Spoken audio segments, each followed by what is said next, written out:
Bonjour ou rebonjour à tous. Une conférence qui s'inscrit dans le cycle Entreprise Data Driven.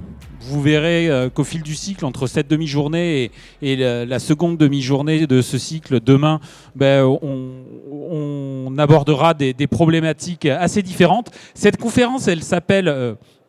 Juste, je ne me suis pas présenté, moi je suis Maxime Ravillier de Supply Chain Magazine. Et donc, cette conférence, on l'a intitulée, c'est vrai que ça a été un travail commun pour l'intituler, Adiceo Supply Chain, la digitalisation au service d'un ambitieux plan de croissance.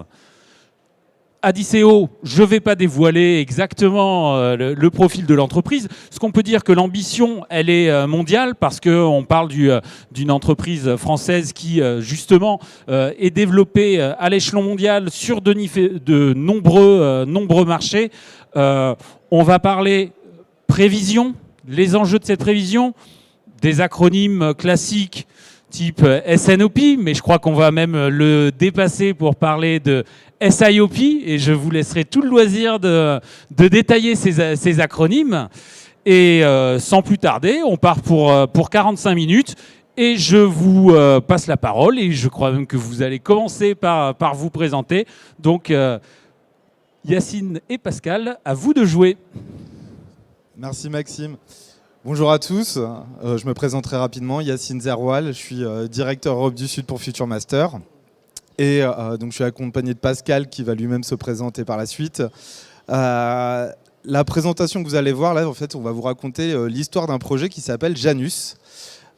Qui effectivement est un projet qui s'inscrit dans un challenge de digitalisation dans une entreprise qui s'appelle Adiceo, qui rencontre une très forte croissance. Et finalement, tout l'enjeu, ça a été, c'est à travers le projet que Pascal a initié, de réconcilier finalement l'efficacité opérationnelle avec ce challenge quotidien qui est la croissance forte dans une entreprise comme Adiceo. C'est un projet qu'on a conduit conjointement avec Adiceo et Future Master. C'est un beau succès. Et Pascal, je vous laisse le loisir de le présenter. Merci beaucoup Yacine. Donc je me présente à mon tour. Donc, je m'appelle Pascal Assoun, je suis le directeur supply chain d'Adiceo, de cette très belle société que je vais commencer par vous présenter avant de rentrer un peu plus dans le détail du projet que Yacine a évoqué, projet Janus, que nous avons démarré maintenant il y a un petit peu plus d'1 an. Alors, j'ai un petit problème technique pour l'instant. Voilà.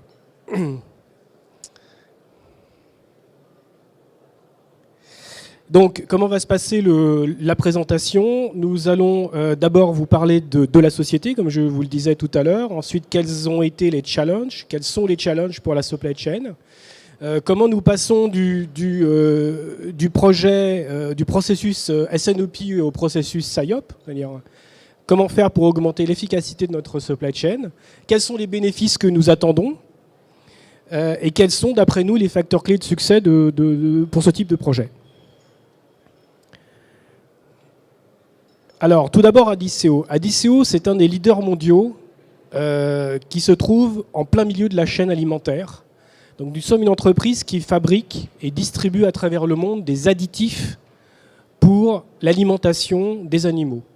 Alors, principalement des poulets, donc de la volaille en général, des porcs, des bœufs et également une activité aquaculture qui est en forte augmentation, qui est en forte croissance actuellement. Donc vous avez ici sur cette slide là, l'ensemble de la filière, j'ai envie de dire alimentation, qu'on peut trouver dans le monde, et nous sommes, vous voyez, au tout début. Donc nous fabriquons des produits qu'on va mélanger avec les aliments des animaux afin d'obtenir une meilleure croissance pour ces animaux. Alors, notre vision, c'est d'offrir à la planète une alimentation la plus saine possible, durable et abordable en qualité. Donc ça, c'est notre grand enjeu. Aujourd'hui, sur la planète, nous vivons dans des pays matures, dans lesquels les problèmes d'alimentation sont rares. pour ne pas dire inexistant. Or, il existe encore beaucoup d'endroits, comme vous le savez, sur la planète, dans lesquels il y a des difficultés d'approvisionnement, de production, de produits alimentaires, et des gens qui souffrent de malnutrition.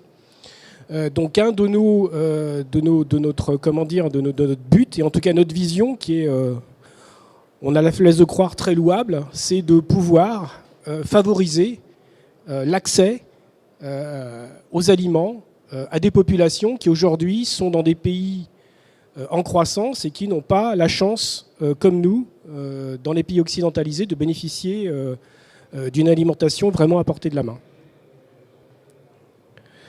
Alors, Adisseo, c'est une entreprise au départ française qui, depuis quelques années, depuis 2006, appartient à un groupe chinois qui s'appelle ChemChina, qui est un très gros consortium alimentaire, chimique chinois. Vous voyez, c'est une entreprise assez importante qui fait 54 milliards d'euros de chiffre d'affaires. Et nous ne sommes pas rattachés directement à cette société, mais à une autre entreprise qui s'appelle Blue Star,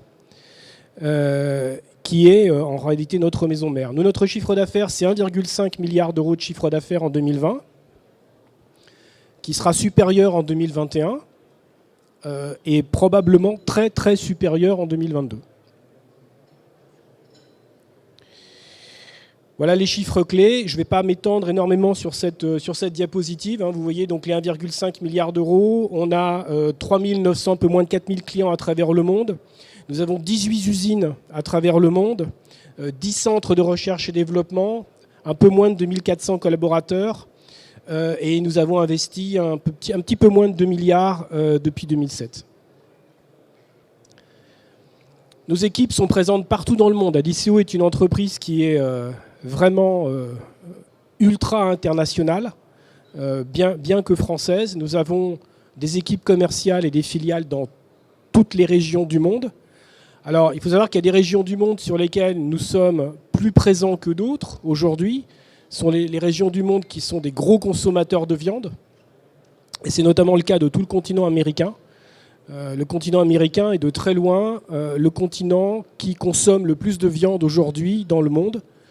Et donc forcément, on a une très très grosse activité, une très grosse présence sur ces continents-là. Mais vous voyez, on est présent partout, y compris dans les pays aujourd'hui en voie de développement, les pays d'Afrique, les pays du Sud-Est asiatique.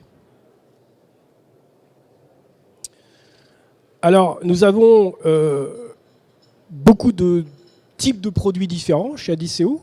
Donc, les produits principaux sont des acides aminés. Les acides aminés, ce sont des éléments qui sont nécessaires à la croissance de tout individu, de tout mammifère sur la Terre. C'est-à-dire que sans ces acides aminés que nous trouvons dans les animaux, eh bien, nous ne pouvons pas croître. Et in fine, d'ailleurs, nous mourrons par manque de ces acides aminés. Donc ça, c'est le métier de base d'Adisseo. Ces acides aminés ont été synthétisés chimiquement pour la première fois en France, à Montluçon, en 1939. C'est de là que naît l'entreprise. Mais en plus de ces acides aminés, on fabrique également des produits de confort pour les animaux, des produits qui améliorent la digestion des animaux, notamment des produits qui leur donnent de l'appétit, des produits qui conservent les aliments, des produits qui éliminent les toxines, qui éliminent les éléments nocifs qui se trouvent dans les animaux. Donc il y a une diversification importante dans le panel de produits d'Adisseo aujourd'hui, ce qui fait de nous une entreprise qui se trouve parmi les 3 plus grands fabricants d'additifs animaux pour les animaux au monde.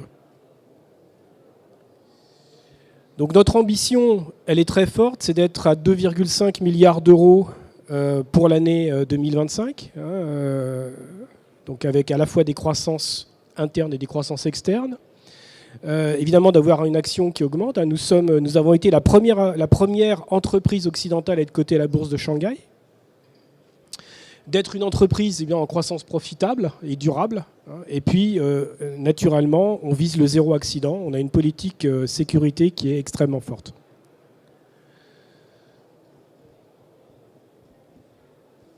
Donc voilà notre plan de croissance depuis 1939. Hein. Donc vous l'avez vu, je vous l'ai dit tout à l'heure, 1939, qui est la première année pendant laquelle, au cours de laquelle on a réussi à synthétiser chimiquement cette fameuse méthionine, qui est notre acide aminé, qui permet donc à tous les mammifères de croître et de croître en bonne santé. Et puis depuis cette époque-là, on a appartenu à, vous le voyez ici, à Rhône-Poulenc, ensuite à Aventis, 2006 rachat par ChemChina, et puis depuis ce moment-là, donc on continue à se développer et à acquérir d'autres entreprises. La dernière qu'on a acquise est une entreprise néerlandaise qui s'appelle Framelco et qui fait des produits de confort pour les animaux et que nous sommes en train d'intégrer dans le groupe. Alors, quels sont les challenges rencontrés par la supply chain chez nous ?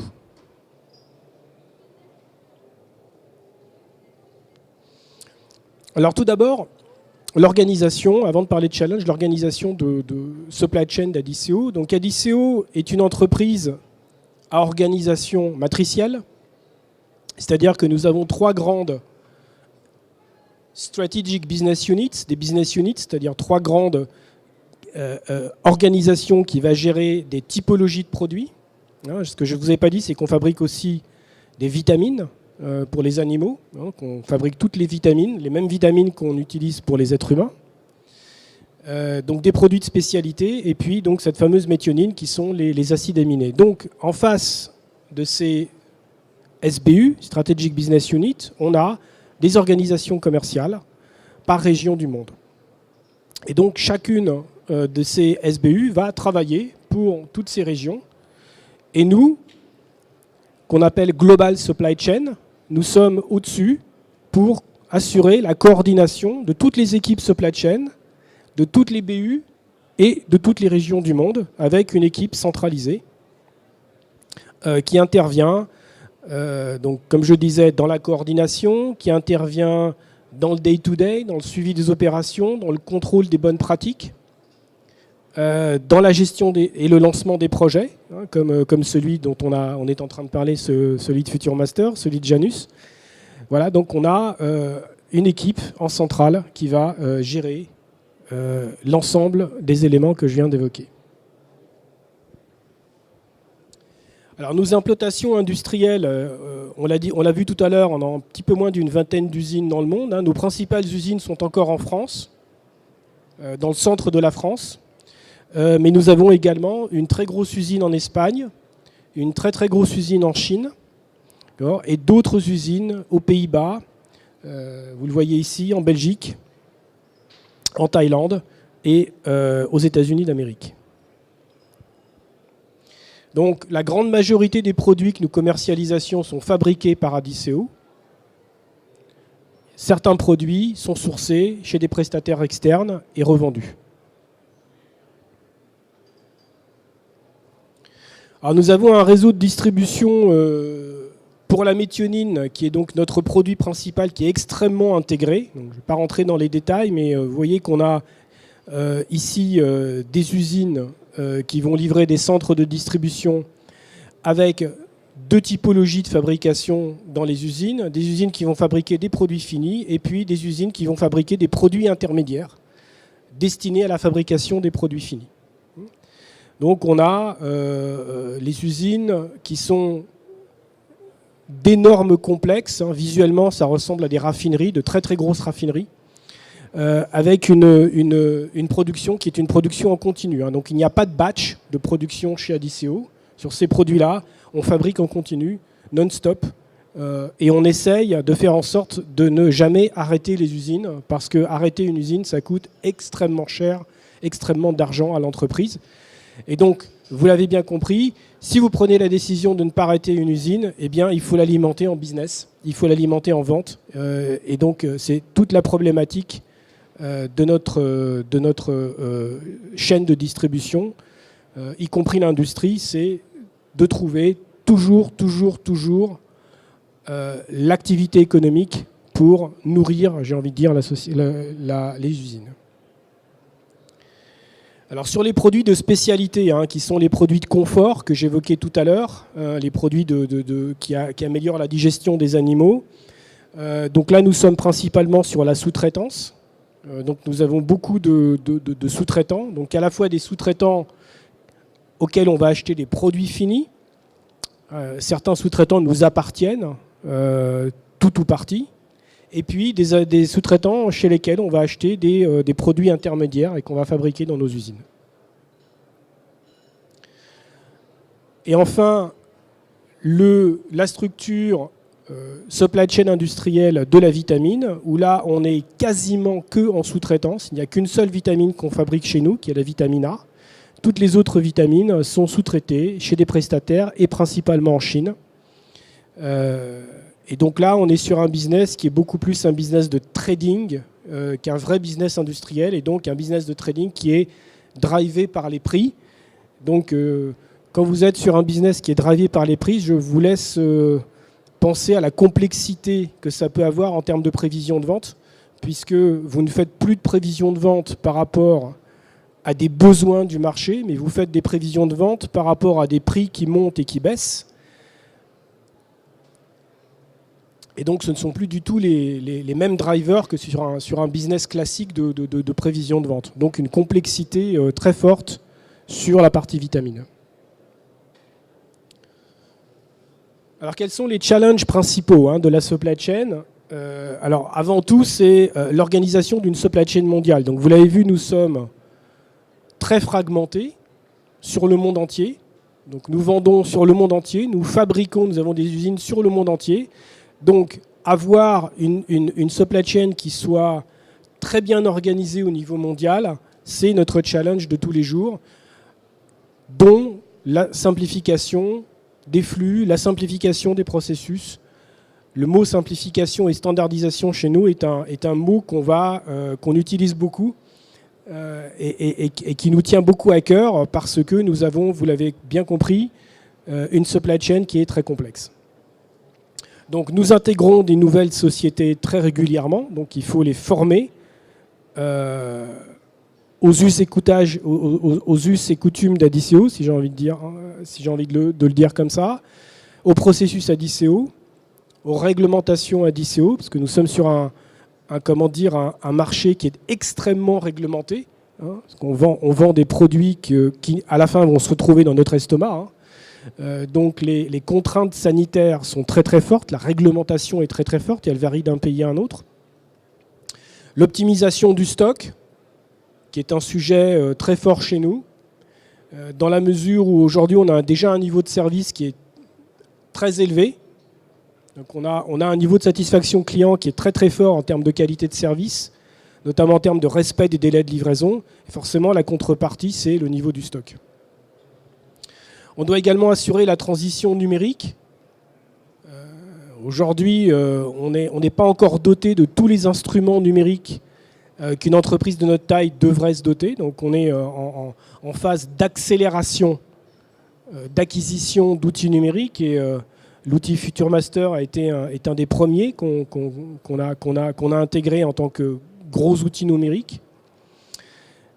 L'optimisation des flux de production est un véritable challenge chez nous. Pourquoi ? Parce que comme je l'ai dit tout à l'heure, il faut qu'on adapte, qu'on tente d'adapter le mieux qu'on peut nos flux de production au marché. Donc c'est un gros challenge pour nous. Donc l'amélioration de la configuration logistique, on utilise tout ce qu'on peut trouver comme emballage logistique possible et imaginaire et tous les moyens de transport possibles et imaginaires qu'on peut trouver. On a tout. Donc ça veut dire qu'on gère également une complexité d'emballage, une complexité de transport. En plus, on a certains produits qui sont des produits dangereux. Donc évidemment des produits plus chers à transporter et des produits plus complexes à transporter. Certains produits chimiques qu'on utilise pour la fabrication de nos produits sont des produits dangereux. Donc assurer aussi une distribution efficace, puisque là aussi la distribution, on l'a fait par tous les moyens de transport possibles et imaginables. Et puis gérer l'augmentation du nombre de SKU, parce que Adiceo est une entreprise qui est née avec 2 produits, donc 2 SKU, deux références, qui a vécu très longtemps avec seulement 2 références. Donc quand on gère 2 références, la supply chain c'est assez facile. Et maintenant, on en a environ 1500 références et on est passé de 2 à 1500 en un laps de temps très très court. Donc il a fallu qu'on digère et qu'on gère ce nombre de références. Alors on me dirait 1500 références, c'est toujours relativement peu par rapport à d'autres sociétés qui vont gérer 50 000 références, voire bien davantage. Mais pour une entreprise qui en a géré 2 pendant des années, passer de 2 à 2500 dans un laps de temps très court, c'était un vrai challenge. Donc comment surmonter cette challenge? Comment est-ce qu'on, au quotidien, fait pour adresser tous ces challenges? Donc, comme je le disais tout à l'heure, le premier, c'est l'organisation de la supply chain mondiale. Donc, créer beaucoup de passerelles entre les ventes, entre la production, lancer des processus qui soient des processus communs, standardisés et transversaux, comme SNOP, qu'on appelle SIOP, on a rajouté le I, pour inventory, parce qu'on a une vraie problématique, comme je le disais, de gestion de nos inventaires. L'unicité des processus. Quand on achète beaucoup d'entreprises, ou qu'on intègre beaucoup d'entreprises, on se retrouve à chaque fois avec des processus qui sont différents. Donc il faut réunifier, il faut assurer l'unicité de l'ensemble des processus, et puis consolider les compétences de toutes les équipes, créer des normes, donc en réduisant la complexité, créer des standards. Deuxième challenge, très important, diminuer le nombre de réunions, de slides, de rapports, donc se doter d'outils de reporting qui soient le plus automatisés possible. La numérisation, on en a parlé tout à l'heure, donc on a aujourd'hui deux outils dans la supply chain de numérisation. On a un outil de CRM et maintenant on a Adisseo et on a Future Master. Et donc on va accélérer sur les années qui viennent, à partir de l'année prochaine, de sorte à avoir des outils de plus en plus digitaux. On a maintenant des dashboards qui sont complètement digitalisés grâce à Power BI, des choses qu'on a construites depuis 1 an et demi maintenant. Donc on a plus de reporting en manuel. La robustesse du processus SIOP, grand sujet, SNOP, c'est faire en sorte que tout le monde utilise les standards de réunion, le corps modèle, qui vient en réunion, quels sont les supports, quels sont les KPI, est-ce que les définitions des KPI sont les mêmes pour tous, le forecast accuracy, l'OTIF, tous ces KPI dont je pense vous êtes familiers, sont extrêmement importants. L'amélioration de la compétence des équipes, comme je vous le disais tout à l'heure, quand vous avez vécu avec 2 références pendant très longtemps, finalement vous n'avez pas besoin d'une structure supply chain extrêmement experte, et donc vous ne misez pas sur la compétence des équipes. Donc on a recruté et on continue à recruter des gens qui ont des niveaux d'expertise élevés en termes de supply chain. Et puis l'autre chose importante, c'est l'optimisation des flux de production, comme je le disais tout à l'heure. Faire en sorte que les flux de production collent le mieux possible avec notre business, puisqu'on est totalement en demand driven chez nous, donc on essaye le plus possible donc, de coller à la demande et de faire en sorte que la production suive. Mais comme je le disais tout à l'heure, comme dans certains cas on est en production continue, c'est pas simple.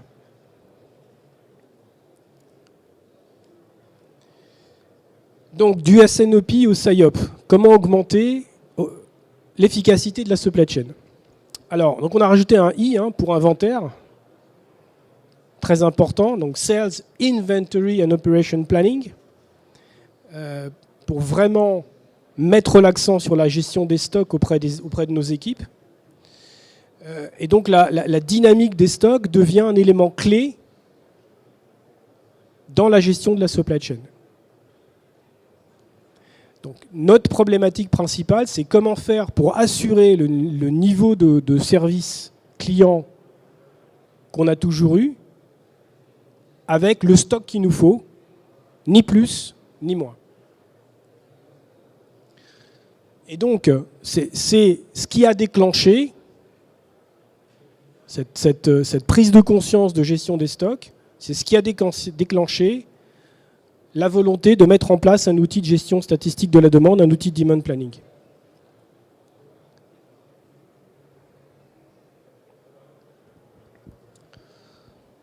Donc Je pense que vous connaissez tous pour la plupart le processus SNOP, hein, donc le Demand Planning qui est la première brique, la comparaison avec ce qu'on appelle en anglais le supply, c'est-à-dire le plan de production qui est la deuxième brique, et puis la troisième brique qui est la prise de décision au niveau corporate, hein, sur les différentes problématiques. Et donc, sur la partie Demand Planning, c'est-à-dire sur les prévisions de vente, jusqu'à l'implémentation de l'outil FutureMaster, nos prévisions de vente étaient faites sur Excel.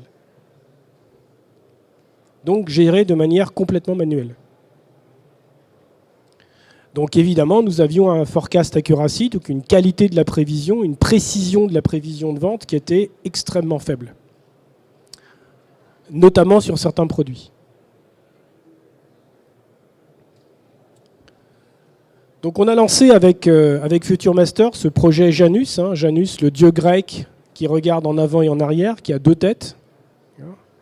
Et donc on a lancé ce projet de mise en place de gestion de la demande avec un outil de prévision de la demande statistique. Donc on a, vous voyez, on a comment dire ici, vous le voyez sur cette slide-là, nos 4 étapes du processus SNOP qu'on appelle aujourd'hui chez nous SIOP. Et c'est sur la première étape, sur l'étape de Demand Planning, de prévision de vente, qu'intervient la solution FutureMaster et qu'on utilise aujourd'hui depuis 1 an pour gérer nos prévisions de vente au niveau mondial. Alors, ça n'a pas été une mince affaire parce que vous imaginez qu'il a fallu qu'on crée une équipe transversale, multifonction, multiculturelle, et surtout, on voulait garder notre processus de prévision parce qu'on pensait qu'il était très bien, et donc on a adapté l'outil FutureMaster à notre processus de prévision. Et dans notre processus de prévision, tenez-vous bien, chaque mois, on a 200 personnes qui sont concernées et qui vont utiliser l'outil. 200, dans le monde entier. Et dans ces 200, une centaine d'entre eux sont des commerciaux qui sont sur le terrain, qui parlent avec les clients et qui récupèrent les informations des clients et qui se connectent tous les mois à l'outil pour challenger, vérifier, valider les chiffres qui ont été calculés par les algorithmes de la solution FutureMaster. Ensuite, on va avoir une deuxième population qui sont on va les appeler des directeurs commerciaux, qui vont à leur tour challenger et valider ce que les commerciaux de terrain ont rentré dans le système ou validé dans le système. Et puis, in fine, à la fin du cycle de prévision de vente, qui dure chez nous 15 jours, eh bien, les VP, les vice-présidents des SBU, vont valider et appuyer sur le bouton et donc transférer les prévisions de vente vers la planification de la production.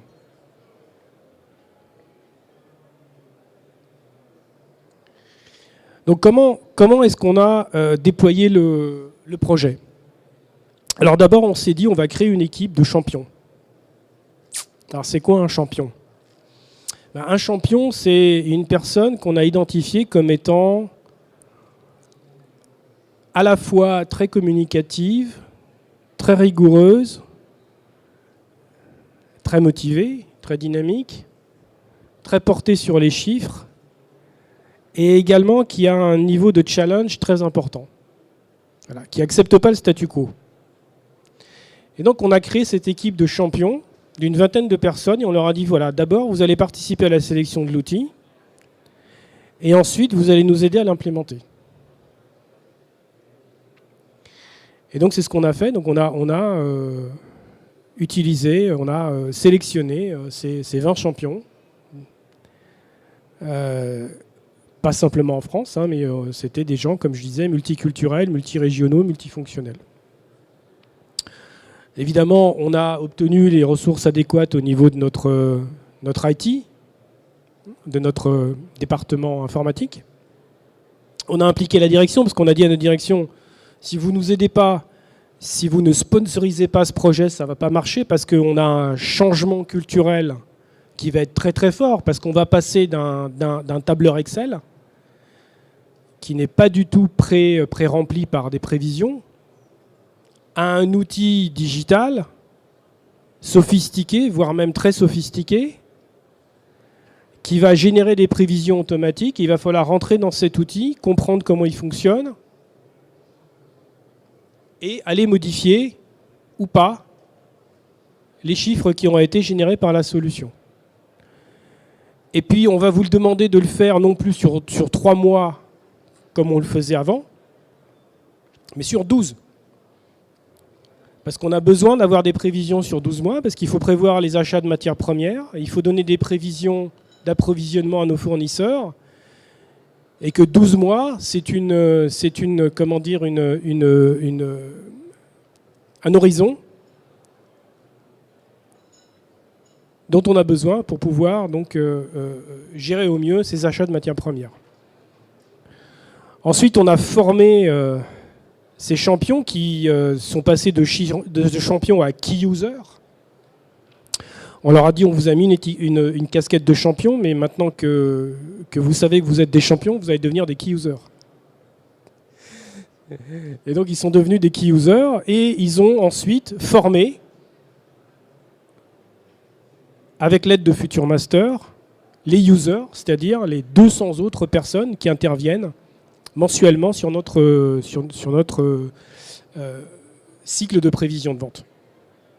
Et puis donc, évidemment, on a fait un plan de développement, un plan de déploiement avec Future Master qu'on a regardé, évidemment, à la loupe, tous les 15 jours avec des steering committees, enfin quelque chose d'assez classique. Mais ce que je veux dire, c'est que ce qui nous a semblé particulièrement important dans ce projet-là, c'est d'identifier les gens qui allaient devenir les promoteurs de la solution à travers l'entreprise.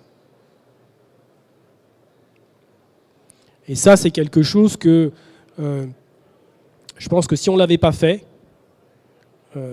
on aurait eu encore plus de difficultés à l'implémenter par rapport à ce qu'on a connu, parce qu'on a eu et on a toujours des résistances au changement, c'est normal. Mais je pense qu'avec ces champions, on a réussi à les atténuer, et donc ils sont toujours là, hein, 1 an après.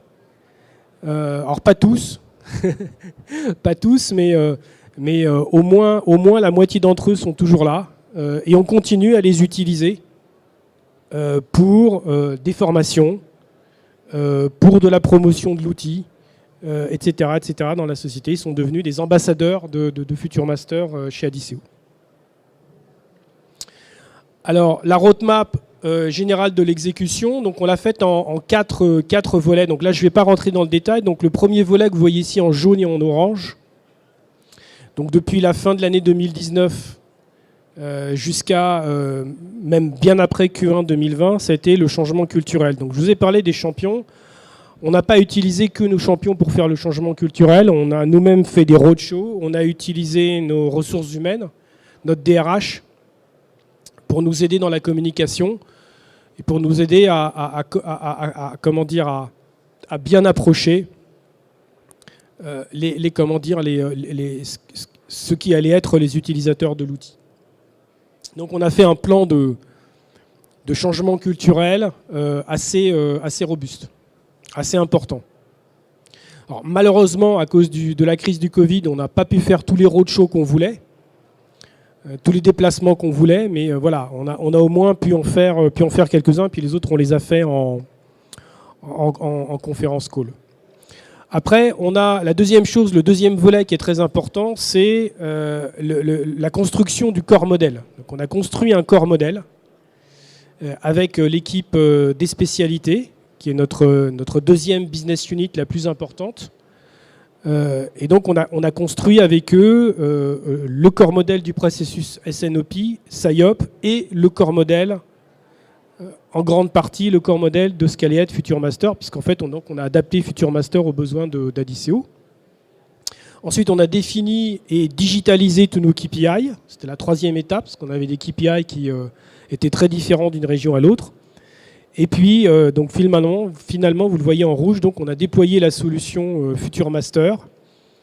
Ça nous a pris à peu près 8 mois pour la mettre en place. Voilà, ça nous a pris 8 mois pour la mettre en place. Et à partir de janvier 2020, on a lancé le premier cycle. Donc on a quasiment un an d'expérience. Donc voilà le macro-planning. Bon, je ne vais pas m'étendre sur le macro-planning qu'on a utilisé. Donc vous voyez le kick-off là en janvier. Donc le scoping avait été fait en avril 2020.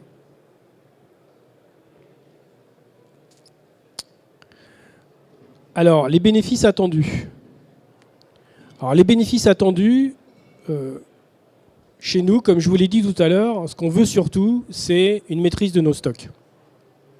Donc tout le bénéfice attendu de la solution, on veut l'investir dans la gestion de nos stocks et dans l'optimisation de nos stocks. Parce que, comme je vous l'ai dit, on a déjà un taux de service qui est très élevé.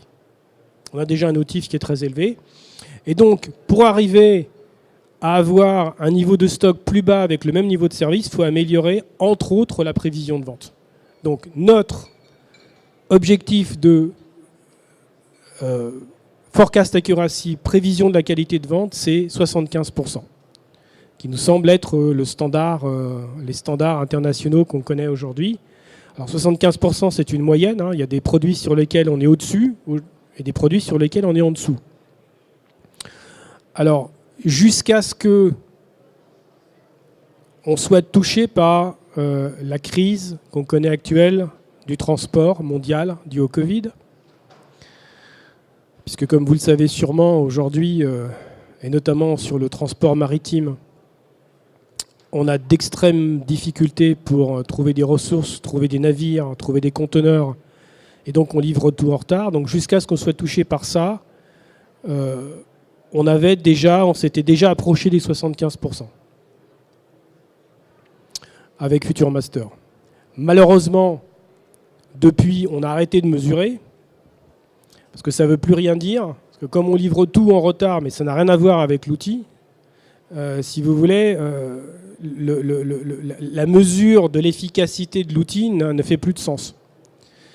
Donc on attend que la crise se calme pour pouvoir remesurer. Parce qu'aujourd'hui, comme je livre à peu près tous mes clients dans le monde avec 3-4 semaines de retard facile, évidemment, ça impacte de manière très forte le forecast accuracy, mais pour des raisons qui n'ont rien à voir avec Future Master. Voilà. Donc on voulait également avoir comme un taux de participation à 90% de tous les utilisateurs. Aujourd'hui, on y est arrivé. On est à plus de 90. Aujourd'hui, on est à 93% d'utilisateurs qui utilisent l'outil de manière régulière. Donc on le mesure. On a un KPI. Avec Adiceo, on a construit un KPI qui nous permet de regarder qui se connecte ou qui ne se connecte pas à l'outil chaque mois. Évidemment, de temps en temps, on met la casquette du policier pour s'assurer que ce qu'on a investi dans l'outil, les gens l'utilisent. Et voilà, donc on attend sur le forecast accuracy la fin de la crise sur le marché du transport pour remesurer l'efficacité de la solution. Alors, pour terminer, les facteurs clés de succès. Alors, la première, qui est probablement la plus importante, c'est que l'éditeur doit avoir une bonne compréhension du business de l'entreprise. Ça, c'est fondamental. C'est-à-dire que si l'éditeur ou l'intégrateur arrive avec des solutions prépackagées, standards, toutes faites, ça ne marche pas. Parce que pour aller d'un point A à un point B, il y a plusieurs façons d'y aller. Avec tous les outils, hein. On parle de Future Master, mais c'est valable pour tous les outils, tous ceux que vous avez ici. Ce qui est particulièrement important, c'est de trouver le bon chemin pour aller de A à B par rapport au business dans lequel on est. Et à la structure de l'entreprise, l'identité de l'entreprise. Et si l'éditeur ne s'intéresse pas à votre business, ça ne marche pas. Donc un point hyper important au départ, c'est que l'éditeur doit faire l'effort de comprendre votre business. Ensuite, les membres de l'équipe doivent représenter, bon ça c'est une porte ouverte, hein, on enfonce une porte ouverte, les membres de l'équipe doivent représenter toutes les fonctions, les organisations de l'entreprise. Et c'est pas facile. Quand vous êtes une entreprise de notre taille, avec une diversité aussi forte, parce que vous avez vite fait de mettre 50 personnes dans votre projet. Et 50 personnes dans un projet, c'est ingérable. Déjà 20, c'est compliqué, mais 50, c'est ingérable. Donc il faut faire en sorte que l'équipe représente le plus possible l'entreprise et les desiderata de tous les utilisateurs en termes d'outils de prévision de vente. Pas simple. Donc il y a un gros effort de sélection. Là, mes champions, tout à l'heure, là, on a passé du temps à les sélectionner. On a passé du temps. Évidemment, il faut que le chef de projet soit pleinement impliqué, full-time. C'est encore une évidence. On en a parlé tout à l'heure, la gestion du changement est particulièrement importante. Et il ne faut vraiment pas le sous-estimer, parce qu'on en discutait tout à l'heure avec Yacine. Les problématiques techniques ou fonctionnelles, c'est de la roupie de Sansonnet à côté des éléments de changement culturel. Hein. C'est-à-dire que l'énergie qu'on déploie pour vendre l'outil en interne et convaincre les gens, elle est très supérieure à celle qu'on utilise pour résoudre les problèmes techniques et les problèmes fonctionnels d'implémentation de l'outil. Et puis à la fin, dernier point important, c'est qu'il ne faut pas sous-estimer l'importance des phases de test. Tester, tester, tester, tester. Toujours tester avant de déployer, être bien sûr que ce qu'on a voulu créer, on le retrouve bien dans le test avant de le mettre en production.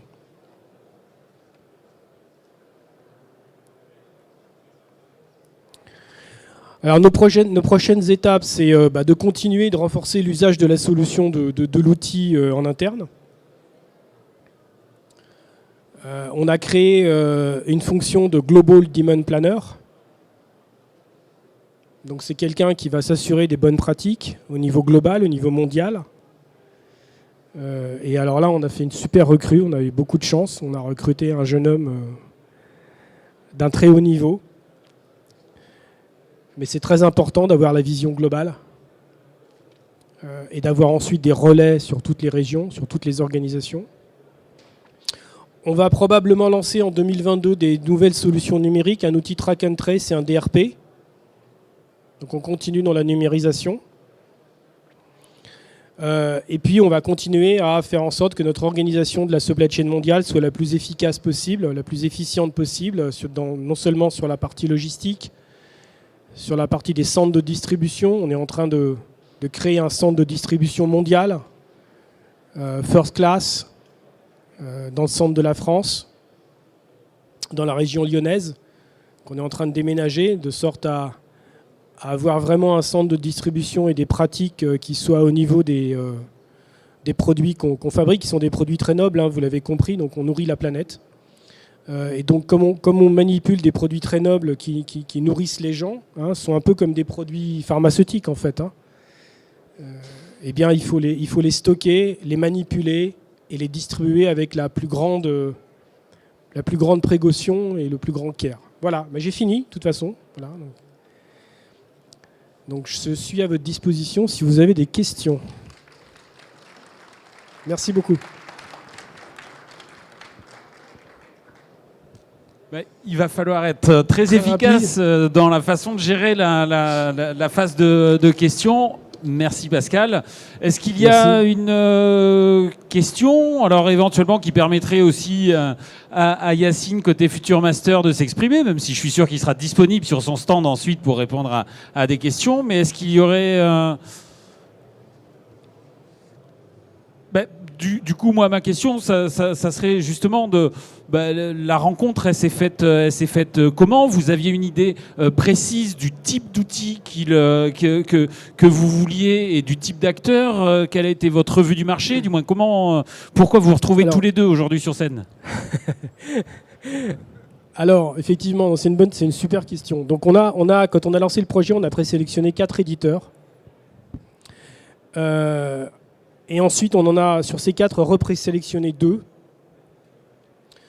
Et en fait, on a choisi, si vous voulez, la solution Future Master parce que c'est celle qui nous avait semblé la plus adaptée à nos outils, la plus user-friendly, la plus, je ne sais plus parler français, la plus facile à utiliser, la plus conviviale, voilà, pour les utilisateurs, parce qu'on savait qu'on avait des gens qui partaient de zéro, et donc il nous fallait un outil qui soit simple à l'utilisation, qui soit très visuel, et c'est ce qui a déclenché, si vous voulez, le fait que, en fait, on a fait des séances, on a demandé à Future Master et à l'autre présélectionné de faire des séances de démo avec un jeu de données à DCO pour une population de futurs utilisateurs. Et on a demandé à ces futurs utilisateurs de voter. Quelle solution ils avaient le plus aimé. Et les votes se sont portés sur Future Master, donc ça a été le trigger qui a fait que on a choisi Future Master. Merci.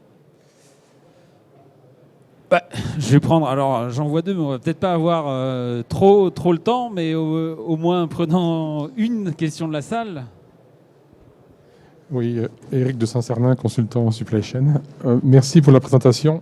J'avais une question, moi, concernant l'inventaire. Vous avez baissé de 5 jours de stock. Ça semble. Alors, quel est votre objectif en termes de stock et quel est finalement l'impact au niveau de l'ordonnancement de la production de l'outil? Est-ce que vous n'avez pas des capacités à faire des productions plus, entre guillemets, lean, c'est-à-dire si vous êtes en continu, avec une logique justement d'optimiser le stock qui pour 5-7 jours paraît pas énorme, si vous voulez, par rapport à d'autres cas de figure où on descend à 40% de réduction de stock. Donc, voilà. Merci. Alors, merci pour la question. J'ai plus de... Voilà. Donc, on a, si vous voulez, on a mis que 5 jours parce qu'on a voulu être modeste dans un premier temps. On s'est dit, voilà, on va descendre de 5 jours les 2 premières années après le kick-off. Vous voyez, après le lancement du produit. Donc, on s'est dit qu'on n'allait pas être trop agressif. 5 jours, c'est une moyenne. Et les produits sur lesquels c'est la moyenne de nombre de jours de baisse par rapport à des produits sur lesquels on est à moins 15 et d'autres on est à 0, si vous voulez. Donc, c'est une moyenne pour l'ensemble des produits de l'entreprise. Par exemple, les produits de méthionine qui représentent aujourd'hui les 2/3 de nos stocks sont déjà très optimisés. Les stocks sont déjà très bas. Donc évidemment, la marge de manœuvre, comme il ne reste plus qu'un tiers, est pas très forte. Donc ça veut dire que ce sont sur les autres produits dont on avait surtout besoin de l'outil, parce que les ventes sont beaucoup plus erratiques, beaucoup plus incontrôlables. Et là, pour le coup, on n'est pas en continu, on est en batch, pour répondre à votre question. Merci. Eh bien, merci. Alors, je crois qu'on va devoir en rester là pour... Alors, Yacine. Je voulais juste... je ne sais pas si on m'entend. Non ? Si. Mais moi, je voulais juste ajouter un point, parce qu'effectivement, Pascal est modeste.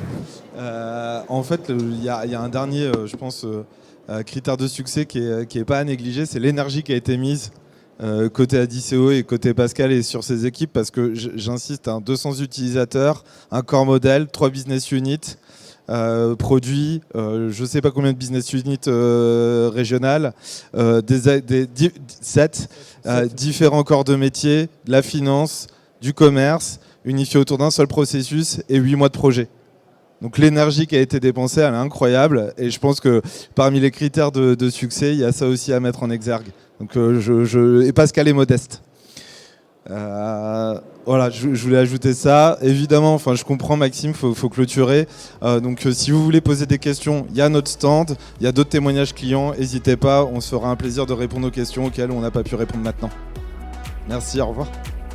Merci.